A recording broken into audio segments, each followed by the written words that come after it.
Chapter 16, Pelican Bay SHU.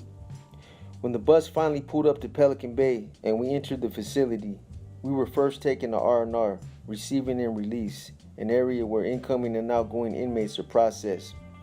For processing and had our pictures taken. After completing the intake process, we were herded back onto the bus and driven through another gate which led to the back docking area of the SHU, Security Housing Unit. As the bus came to a stop, I noticed close to 50 corn-fed correctional officers accompanied by a sergeant waiting for us. This was our welcoming party. The sergeant walked onto the bus and gave the standard speech that he's obviously repeated thousands of times.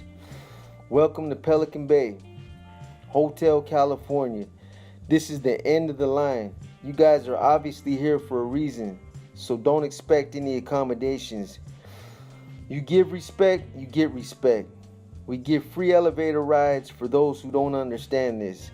Then we heard the infamous Pelican Bay SHU policy they openly boasted. There's only 3 ways you're leaving this place: die, debrief, or parole. So welcome to your new home. After their welcoming admonition, we were called off the bus by name, one at a time, told to face the wall and look straight up into the sky, as our waist chains and leg shackles were removed. This came with a brisk warning. If you so much as even flinch when these chains come off, you're going face first on the concrete. Is that understood? When the chains were removed, we were walked backward through a small metal detector and then placed back in handcuffs. Once cuffed, we were escorted to the law library, which was used as a temporary holding area when new buses arrived. We stayed there until assigned to cell. The SHU program was huge. There are 4 long, barren concrete hallways with thick wire grating overhead for the gunners to walk over and monitor the entire area. It's divided into 2 separate facilities, C and D facility. C facility was 12 blocks and D facility was 10 blocks. Walking down one of the concrete corridors felt almost as if you were being led deep into an underground bunker, somewhere deep under an enormous mountain. We were all taken to C1, the orientation unit for all new arrivals. We stayed in this unit for about a month until assigned a regular block. All the blocks were identical.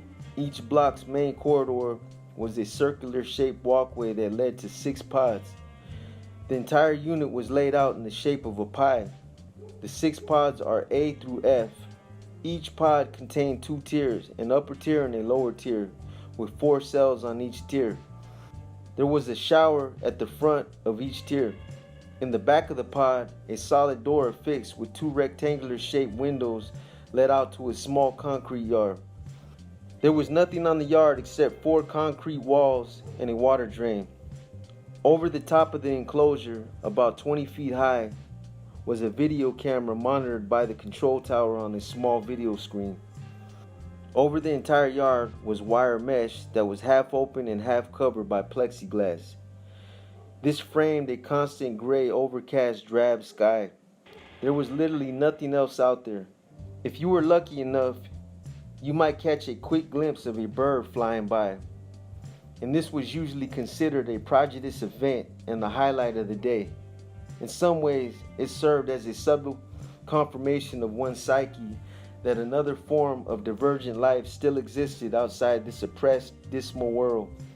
Otherwise, we might be fortunate enough to see a spider, a fly, or a tiny tree frog scaling one of the walls. The control area or the gunner station was located in the middle of each corridor, above the circular walkway leading to the pods. That was it.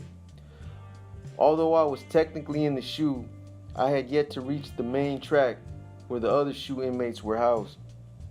Everyone in C1 had either just got off the bus with me or were there in orientation themselves.